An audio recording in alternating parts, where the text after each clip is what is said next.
अस्सलाम वालेकुम dear students. हमारा entry test physics lecture series का आज वर्क एंड एनर्जी का लेक्चर नंबर 1 है। इसके अंदर सबसे पहले मैं आपको वर्क के बारे में बताता हूँ। जब भी डिस्प्लेसमेंट की डायरेक्शन में फोर्स लगती है तो वर्क परफॉर्म होता है, ये चीज़ याद रखनी है। तो इसकी डेफिनेशन पहले देख लें कि प्रोडक्ट ऑफ डिस्प्लेसमेंट और कंपोनेंट ऑफ फोर्स जो डायरेक्शन ऑफ डिस्प्लेसमेंट में होता है इसको हम वर्क कहते हैं। जब हमारे पास फोर्स डिस्प्लेसमेंट की डायरेक्शन में नहीं होती और फोर्स और डिस्प्लेसमेंट के दरमियान में एंगल गिवन होता है तो फिर हम फोर्स का वो कंपोनेंट लेते हैं जो डिस्प्लेसमेंट की डायरेक्शन में हो। अगर मैं इस फोर्स को रिजॉल्व करूं दो कंपोनेंट्स के अंदर तो ये इसके दो कंपोनेंट्स आएंगे। तो अब आप देखें जो एफ कॉस थीटा इसका कंपोनेंट है वो डिस्प्लेसमेंट की डायरेक्शन में है, तो इन दोनों की प्रोडक्ट को अब हम कहेंगे वर्क। एक बॉडी सर्कुलर पाथ में मूव कर रही है, इस चीज़ को अब आप देखें, हमें पता है कि सेंट्रीपिटल फोर्स डायरेक्शन की तरफ होती है और जो बॉडी मूव कर रही होती है उसकी वेलोसिटी टेंजेंट के अलोंग होती है और जो टेंजेंशियल फोर्स है ये भी टेंजेंशियल वेलोसिटी के अलोंग होती है। तो यहाँ से अगर आप देखें तो डिस्प्लेसमेंट और टेंजेंशियल फोर्स ये दोनों सेम डायरेक्शन में है, तो इस टेंजेंशियल फोर्स की वजह से वर्क होगा, जबकि सेंट्रीपिटल फोर्स डिस्प्लेसमेंट के परपेंडिकुलर है तो इसकी वजह से वर्क डन ज़ीरो होगा। अब ज़रूरी नहीं कि ये जो फोर्स है और डिस्प्लेसमेंट है ये हमेशा फोर्स का कॉज वाला कंपोनेंट ही डिस्प्लेसमेंट की डायरेक्शन में हो। अब ये देखें कि ये फोर्स है, ये एक बॉडी पे एक्ट कर रही है, वो डिस्प्लेसमेंट कवर कर रही है, मगर जो फोर्स का एंगल है वो इस तरह वर्टिकल एक्सिस के साथ गिवन है। तो अब अगर हम देखें तो अब ये फोर्स और डिस्प्लेसमेंट के दरमियान में एंगल गिवन नहीं, तो अब अगर इस फोर्स के मैं रेक्टेंगुलर कंपोनेंट्स बनाऊं तो कुछ इस तरह से बनेंगे। अब आप देखें ये जो एफ साइन वाला कंपोनेंट है ये डिस्प्लेसमेंट की डायरेक्शन के अलोंग है। तो जब भी हमारे पास फोर्स और डिस्प्लेसमेंट के दरमियान में एंगल नहीं कहीं बाहर एंगल गिवन हो तो फिर वर्क का ये फार्मूला बनेगा, क्योंकि अब इस केस में F sine theta component displacement की डायरेक्शन के अलोंग है। तो ये फ़र्क आपने याद रखना है। जब फोर्स और डिस्प्लेसमेंट के दरमियान में एंगल गिवन होगा तो कॉज वाला कंपोनेंट डिस्प्लेसमेंट की डायरेक्शन में होगा, तो work F cos theta into D आएगा। और जब फोर्स और डिस्प्लेसमेंट के दरमियान एंगल नहीं गिवन होगा, बाहर गिवन होगा, तो फिर वर्क का ये फार्मूला होगा F sine theta into D, क्योंकि अब F sine theta direction of displacement के अलोंग है। अब कुछ मैथमेटिकल रिलेशन में आपको वर्क के बारे में बताता हूँ। एक तो वर्क का यही फार्मूला है जो अभी हमने पढ़ा है कि डॉट प्रोडक्ट है फोर्स डिस्प्लेसमेंट की और ये एंगल थीटा फोर्स और डिस्प्लेसमेंट के दरमियान में गिवन है। गैसेस के केस में जो हम वर्क का फार्मूला लेते हैं वो pressure into change in volume, तो जब गैसेस की एक्सपेंशन कंप्रेशन होती है वॉल्यूम चेंज होता है, गैसेस के अंदर प्रेशर भी चेंज हो सकता है, तो इसको इस तरह भी लिखा जा सकता है। याद रखें आइसोकोरिक प्रोसेस के अंदर चेंज इन वॉल्यूम जीरो होता है तो वर्क भी जीरो होगा। इसी तरह सर्कुलर मोशन में वर्क का फार्मूला टॉर्क इंटू थीटा होता है। थीटा एंगुलर डिस्प्लेसमेंट है, टॉर्क बेसिकली फोर्स का काम ही करती है। और अगर हम इसको डायग्राम की मदद से समझें तो ये हमारे पास एक सर्कुलर पाथ है, इसका रेडियस है, ये टेंजेंशियल फोर्स है, ये डिस्प्लेसमेंट है और हमारे पास ये एंगल थीटा है। तो टॉर्क हमें पता है आर एफ की इक्वल होता है, तो यहाँ से हमने आर एफ टी लिख लिया। अब अगर हम चार्जेस के केस में और पोटेंशियल डिफरेंस के केस में देखें तो वर्क का फार्मूला होता है change in potential difference into charge particle, यानी जब चार्ज पार्टिकल दो ऐसे पॉइंट्स के दरमियान मूव करे जिनका पोटेंशियल अलग अलग हो, ये वी ए है ये वी बी है, तो ए से बी तक जब ये जाएगा तो चेंज आएगा जो हमारे पास पोटेंशियल डिफरेंस और ये चार्ज। और उसके बाद अगर कैपेसिटर के केस में हम देखें तो वर्क का फार्मूला हम यूज़ करते हैं, हाँ यहाँ पर अब हम एवरेज पोटेंशियल लेते हैं तो हाफ क्यू वी, तो ये अपने फ़र्क नोट रखना है कि कैपेसिटर के केस में वर्क का फार्मूला होता है हाफ इंटू क्यू वी। और वैसे अगर एक चार्ज पार्टिकल दो पॉइंट्स के दरमियान मूव कर रहा है जहाँ दो पॉइंट्स का पोटेंशियल अलग अलग है तो तब हम यूज़ करेंगे डेल्टा वी इंटू क्यू। इसी तरह अब एक स्प्रिंग है वो मैस के साथ अटैच है, एक स्प्रिंग के साथ मैस अटैच है, तो जब हम स्प्रिंग के ऊपर फोर्स लगाएंगे तो ये मैस एक डिस्प्लेसमेंट एक्स कवर करेगा, तो इसके अंदर जो इलास्टिक पोटेंशियल एनर्जी वर्क की फॉर्म में स्टोर होगी वो हमारे पास ये formula half into F into x. और अगर हम यहाँ पे एफ इक्वल टू के एक्स रिप्लेस करें तो हमारे पास हाफ के एक्स स्क्वायर बनेगा। ये स्ट्रेन एनर्जी का फार्मूला है, जब किसी सॉलिड के ऊपर फोर्स लगाई जाती है तो वो भी डिस्प्लेस करती है अपनी पोजीशन से, तो उसमें जो पोटेंशियल एनर्जी स्टोर होती है उसको हम स्ट्रेन एनर्जी कहते हैं। तो ये फार्मूला भी आपने याद रखना है। ये सारे वर्क के फार्मूलाज हैं जो आपके सिलेबस में यूज़ होते हैं, तो मैंने इसलिए इनको अलग लिख दिया है। अब अगर यूनिट ऑफ वर्क की बात की जाए तो 1 जाउल वर्क का जाउल यूनिट होता है जो कि 1 जाउल 1 न्यूटन मीटर के इक्वल है। इसी तरह किलोवाट आवर भी हमारे पास वर्क का यूनिट होता है और इसमें अगर जाउल में रिलेशन देखा जाए तो 3.6 मेगा जाउल इसमें होते हैं। 1 कैलोरी हमारे पास कैलोरी भी वर्क का यूनिट होता है और 1 कैलोरी में 4.18 जाउल होते हैं। मैं हर डिफरेंट यूनिट का आपको जाउल के साथ रिलेशन बता रहा हूँ। और अर्ज CGS सिस्टम में हम वर्क का यूनिट यूज़ करते हैं तो 1 जाउल में 10⁻⁷ अर्ज होते हैं। इसी तरह इलेक्ट्रॉन वोल्ट भी वर्क का यूनिट है और 1 इलेक्ट्रॉन वोल्ट में 1.6 10 की पावर -19 जाउल होते हैं सब एटॉमिक पार्टिकल्स को डील करने के लिए। ये डिफरेंट यूनिट्स का रिलेशन है, किलोवाट आवर कैलोरी से बड़ा होता है, ये जाउल से, ये अर्ज से, और ये सीक्वेंस है इनका। इसको भी आपने देख लेना। बेस यूनिट वर्क का किलोग्राम मीटर स्क्वायर पर सेकंड स्क्वायर होता है। अब टाइप्स ऑफ वर्क की मैं अगर बात करेंगे तो पॉजिटिव वर्क उस वक्त होगा जब force along the direction of motion होगी, तब एंगल फोर्स और डिस्प्लेसमेंट के दरमियान 0 से 90 के दरमियान में होगा। नेगेटिव वर्क की अगर बात की जाए तो फोर्स डायरेक्शन ऑफ मोशन के अपोजिट होगी और एंगल 90 से 180 के दरमियान में होगा और 180 इंक्लूडेड होगा। अगर 180 का एंगल है फोर्स और डिस्प्लेसमेंट में तब भी वर्क नेगेटिव होगा। इसकी एग्जांपल है work done due to friction. Zero work उस वक्त होगा जब हमारे पास फोर्स परपेंडिकुलर होगी डायरेक्शन ऑफ मोशन के, होता है एंगल 90 डिग्री होगा। इसकी एग्जांपल है सेंट्रीपिटल फोर्स। हमने देखा था जब कोई बॉडी सर्कल में मूव करती है तो टेंजेंशियल वेलोसिटी और सेंट्रीपिटल फोर्स में 90 डिग्री का एंगल था। तो अब ये एक बड़ा इंपॉर्टेंट की फैक्ट है कि वर्क पॉजिटिव, नेगेटिव या जीरो कब होगा, ये डिपेंड करता है आप किस फोर्स के रेफरेंस से बात कर रहे हैं। वेरी इंपॉर्टेंट ये पॉइंट है। अब आप देखें हमारे पास ये एक इंक्लाइंड प्लेन है, इसके ऊपर एक बॉल है जो आगे की तरफ डिस्प्लेसमेंट कर रहा है। तो अगर मैं इसका वेट ड्रॉ करूं तो वो बिल्कुल इस तरह नीचे mg आएगा। डिस्प्लेसमेंट और वेट के दरमियान एंगल 90 डिग्री से लेस है, तो यहाँ से हमारे पास वेट की वजह से जो वर्क डन होगा वो पॉजिटिव होगा। अभी मैंने आपको कंडीशन बताई थी 0 से 90 के दरमियान एंगल होगा तो वर्क पॉजिटिव होता है। अब अगर मैं इसका नॉर्मल ड्रॉ करूँ, नॉर्मल याद रखें सरफेस के परपेंडिकुलर होता है। तो अब आप नॉर्मल की फोर्स और डिस्प्लेसमेंट में अगर एंगल देखेंगे तो 90 डिग्री होगा, तो नॉर्मल फोर्स की वजह से कितना वर्क डन हो रहा है वो 0। अब अगर आप देखें फ्रिक्शन की फोर्स वो मोशन के अपोजिट होती है। डिस्प्लेसमेंट आगे हो रहा था, फ्रिक्शन बिल्कुल इसके अपोजिट एक्ट करेगी, तो इनके दरमियान एंगल 180 डिग्री का है तो वर्क नेगेटिव होगा। तो यहाँ से अब आपको पता चला कि वर्क पॉजिटिव कब होगा, नेगेटिव कब होगा, जीरो कब होगा, डिपेंड करता है कि हम किस रेफरेंस, किस फोर्स की बात कर रहे हैं उसके पॉइंट ऑफ व्यू से। अब ये कुछ फैक्ट्स याद रखें। अगर किसी बॉडी को आपने होल्ड करके रखा हुआ, उसका वेट mg या जो भी है, तो होल्डिंग के दौरान डिस्प्लेसमेंट नहीं हो रहा होता तो हम कहते हैं कि वर्क डन जीरो है। जैसे एक कार रेस्ट पे है, उसका इंजन चल रहा है, डिस्प्लेसमेंट नहीं हो रहा, वर्क डन जीरो है। एक वेट लिफ्टर ने ऊपर को वेट उठाया हुआ है मगर उसने वेट को रेस्ट पे रखा हुआ है, ठीक है, जब वो होल्ड करके उसको पकड़ के रखेगा तब डिस्प्लेसमेंट नहीं होता, वर्क डन जीरो है। और जब हम किसी बॉडी को ज़मीन से वर्क करके ऊपर की तरफ लेकर जाते हैं तो वो वर्क बेसिकली इक्वल होता है चेंज इन पोटेंशियल एनर्जी के, और वो mgh है। जिस तरह एक वेट लिफ्टर है तो वो ज़मीन से वेट को उठाता है ऊपर सर्टन हाइट तक, तो तब वो वर्क करता है mgh। मगर जब वो उस वेट को होल्ड करके ऊपर रखेगा तो तब वर्क ज़ीरो होगा क्योंकि डिस्प्लेसमेंट ज़ीरो है। वर्क डन मैक्सिमम कब होगा, जब एंगल जीरो होता है और एफ डी कॉस थीटा में थीटा की जगह जीरो पुट करें तो ये मैक्सिमम वर्क का फार्मूला है एफ डी। तो अब आप सिंपल वर्क के फार्मूला में एफ डी की जगह अगर मैक्सिमम वर्क पुट कर दें तो ये रिलेशन आ जाएगा वर्क और वर्क मैक्सिमम में, क्योंकि एफ डी की जगह हमने वर्क मैक्सिमम पुट कर दिया। तो यहाँ से अब आप देख सकते हैं कि कब वर्क मैक्सिमम वर्क का हाफ होगा, जब एंगल 60 डिग्री होगा फोर्स और डिस्प्लेसमेंट में। ये देखें जब हम वर्क, ये रिलेशन लिखें वर्क और वर्क मैक्सिमम का, थीटा की जगह 60 डिग्री पुट करें तो ये डब्ल्यू मैक्सिमम बाई 2 के इक्वल आ गया। इसी तरह जब एंगल 30 डिग्री होगा तो हमारा वर्क जो है वो 86% होगा मैक्सिमम वर्क का। तो ये इस तरह आप लोग 30 डिग्री पुट करके यहाँ से निकाल भी सकते हैं। अब वर्क डन ग्राफिकली कुछ हम देखते हैं कि work done by constant force, इसके दो केसेस हैं। जब फोर्स डिस्प्लेसमेंट के पैरेलल होगी तो तब हमारे पास ग्राफ फोर्स और डिस्प्लेसमेंट के दरमियान कुछ इस तरह से हॉरिजॉन्टल स्ट्रेट लाइन आएगी, क्योंकि फोर्स और डिस्प्लेसमेंट की डायरेक्शन सेम है, फोर्स कांस्टेंट है, तो इस वजह से हमारे पास ये हॉरिजॉन्टल लाइन आई है। तो अब अगर आपने वर्क निकालना तो आप सिंपल ये एरिया कैलकुलेट कर लेंगे। ये जो रेक्टेंगल है इसकी लेंथ में डिस्प्लेसमेंट है और इसकी विड्थ में फोर्स है, तो हमारे पास इसका एरिया आ जाएगा एफ डी जो कि वर्क के इक्वल है।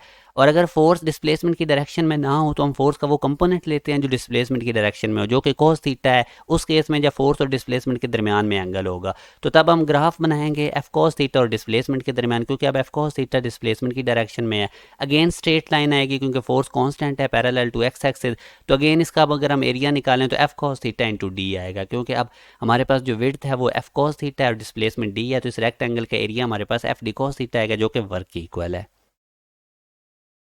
अब अगर हमारे पास वर्क वेब done by variable force, force constant ना हो तो फिर इस तरह से हमारे पास ग्राफ आएगा। ये देखें हमारे पास अब जो फोर्स है वो वेरिएबल है तो इस तरह से आ रहा है। तो अब आप इसका एरिया कैलकुलेट करेंगे तो वो हमारे पास वर्क डन आ जाएगा। इसी तरह अगर हमारे पास एक इसका तरीकाकार क्या होता है ओरिजिनल वर्क कैलकुलेट करने का, कि आप इस पूरे पाथ को छोटी छोटी रेक्टेंगल्स में डिवाइड कर लेते हैं और फिर आप हर रेक्टेंगल के अंदर एरिया कैलकुलेट करते हैं F cos theta into D के फार्मूला से, फिर उनको ऐड करते हैं तो टोटल वर्क आ जाता है। अब मैं आप लोगों को एक क्वेश्चन से ये चीज़ समझाता हूँ। एक बड़ी इंपॉर्टेंट दो फैक्ट्स बताने लगा हूँ। ये हमारे पास एक फोर्स और डिस्प्लेसमेंट के दरमियान एक ग्राफ बना हुआ है, ये जो आपको ट्राइंगल नज़र आ रही है। तो यहाँ से अब आपने ये चीज़ें याद रखनी है। फोर्स डिस्प्लेसमेंट ग्राफ का एरिया हमें वर्क देता है। जैसे कि अब इस केस में अगर मैं इस ट्राइंगल का एरिया निकालूं तो हाफ इंटू एफ डी, क्योंकि हमें पता है ट्राइंगल का एरिया होता है half into base into height, तो ये वाला आ जाएगा। इसी तरह जो स्लोप होती है, अब यहाँ से देखें ना, अब जैसे जैसे ये ग्राफ ऊपर की तरफ जा रहा है तो इसका वाई एक्सिस भी चेंज हो रहा है with respect to X axis. तो ये जो डेल्टा वाई और डेल्टा एक्स इसको हम स्लोप कहते हैं। वाई एक्सिस पे फोर्स है और एक्स एक्सिस पे डिस्प्लेसमेंट है। तो यूँ हमारे पास स्लोप इक्वल है एफ ओवर डी और इसका यूनिट होता है न्यूटन पर मीटर। तो अब हमारे पास जो फोर्स और डिस्प्लेसमेंट का ग्राफ है ये हमें क्या बताता है, ये बेसिकली वो क्वांटिटीज़ को रिप्रेजेंट करता है जिनका यूनिट न्यूटन पर मीटर है। अब न्यूटन पर मीटर हमारे पास किस किस का यूनिट हो सकता है, स्प्रिंग कांस्टेंट का और सरफेस टेंशन का। तो यहाँ से आपने दो चीज़ें याद रखनी है, फोर्स डिस्प्लेसमेंट ग्राफ का एरिया हमें वर्क बताता है और जो इसकी स्लोप है वो हमें स्प्रिंग कांस्टेंट और सरफेस टेंशन के बारे में बताती है। ये अब एक एमसीक्यूज है, आप लोगों के सामने एक डायग्राम है, इसको आप लोगों ने फुल तवज्जो से समझना है।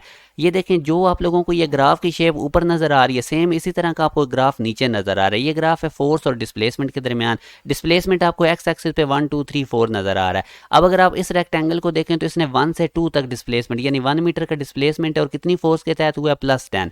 तो इस पोर्शन का वर्क आ जाएगा, वर्क क्या होता है इस रेक्टेंगल का एरिया देखें लेंथ इंटू विड्थ, तो 10 आएगा। ये वर्क पॉजिटिव होगा क्योंकि फोर्स पॉजिटिव है। अब ये नीचे वाला आप ग्राफ देखें, इसमें भी देखें 2 से 3 तक डिस्प्लेसमेंट हुआ है। अब ये कितना हुआ है, बेसिकली 1 मीटर, और नीचे आप फोर्स कितनी है, -10। तो इसकी वजह से ग्राफ, इसकी वजह से वर्क कितना आ जाएगा, -10। मतलब ये वाला ग्राफ और ये ग्राफ, ये दोनों एक दूसरे को कैंसिल करेंगे तो सिर्फ इसका एरिया आप निकाल लें, ये वर्क होगा। 3 से 4 तक डिस्प्लेसमेंट 1 मीटर है और ऊपर फोर्स कितनी है, 10 की, तो 10 हमारे पास टोटल नेट इसका आंसर आ जाएगा।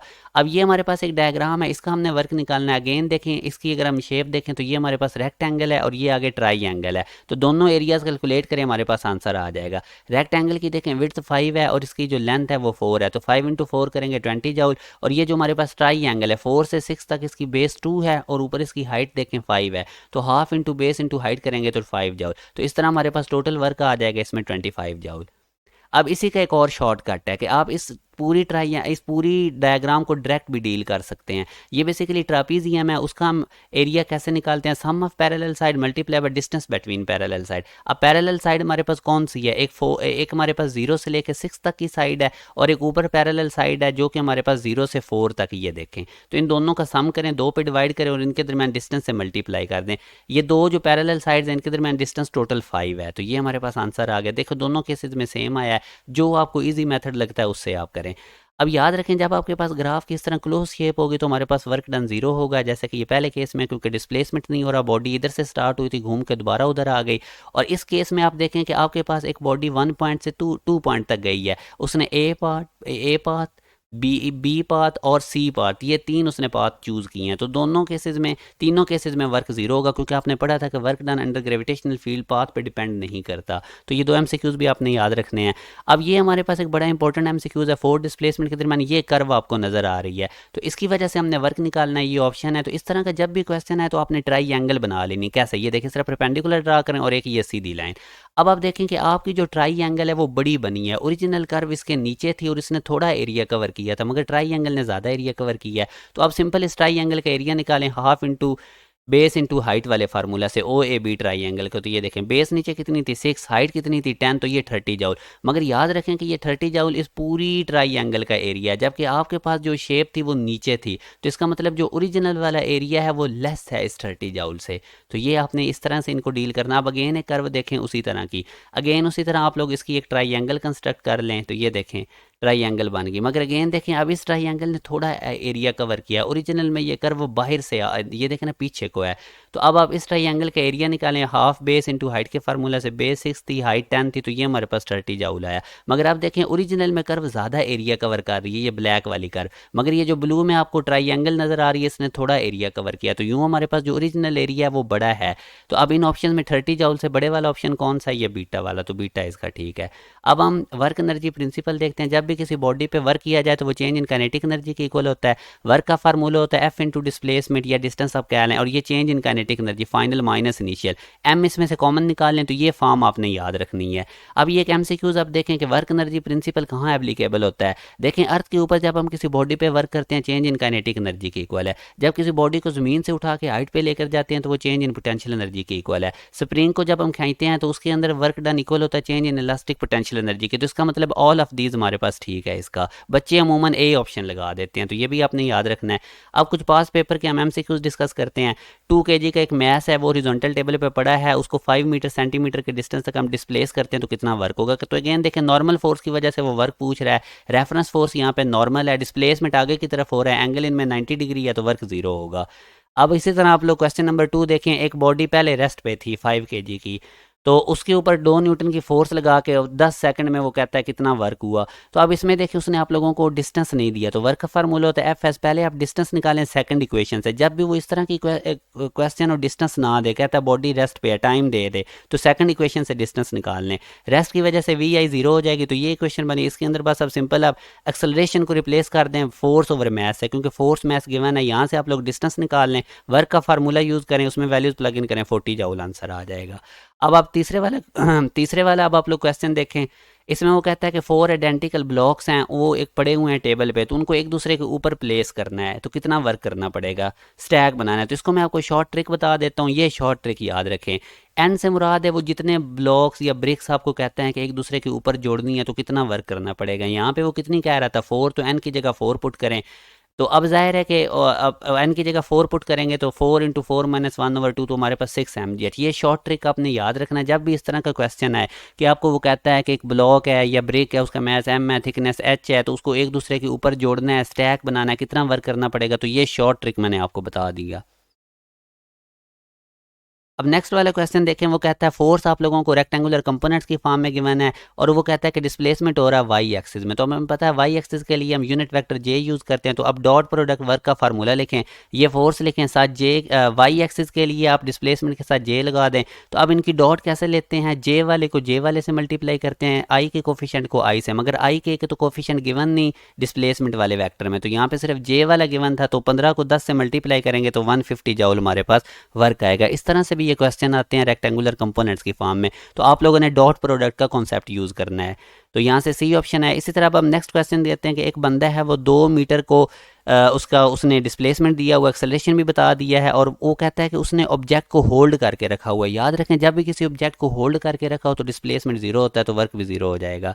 आगे वो कहता है कि बुलेट है, उसका मैस है 10 ग्राम, वो एक फिक्स टारगेट के अंदर जाती है 80 सेंटीमीटर तक, तो एवरेज रेजिस्टेंस जो होती है वो 100 न्यूटन की है। तो वो कहता है वेलोसिटी बुलेट की निकालें जिसके साथ वो टारगेट में जा रही है। तो वेरी सिंपल क्वेश्चन है, आप लोगों ने वर्क एनर्जी प्रिंसिपल यूज़ करना है और यहाँ से आप लोग इसकी ये वर्क एनर्जी प्रिंसिपल की ये फॉर्म यूज़ करें। इसके अंदर बस आप लोगों ने सिंपल वैल्यूज़ प्लग इन करके वेलोसिटी निकाल लेनी है, क्योंकि ज़ाहिर है इनिशियल वेलोसिटी तो 0 थी, वी एफ की जगह वी लिख दें, तो यहाँ से आप लोगों ने कैलकुलेशन कर लेनी है 40 मीटर पर सेकंड। इसी तरह आप लोग ये क्वेश्चन देखें, आप लोगों के पास डायग्राम है और आप लोगों से क्या वो पूछ रहा है कि इसके अंदर आप लोगों ने 3 मीटर से 12 मीटर तक का डिस्प्लेसमेंट निकालना है, यानी ये 3 मीटर से 12 तक। तो आप लोग पहले ये ट्राइंगल कंप्लीट कर लें, इधर से एक लाइन ड्रा करके और एक ये 3 मीटर से ड्रा करें। तो आपको अब बेसिकली डिस्प्लेसमेंट चाहिए 3 to 7, पहले इस रेक्टेंगल का एरिया निकालें और फिर 7 to 12 इस ट्राइंगल का, फिर ये दोनों आप लोग एरिया ऐड कर दें तो टोटल वर्क आ जाएगा।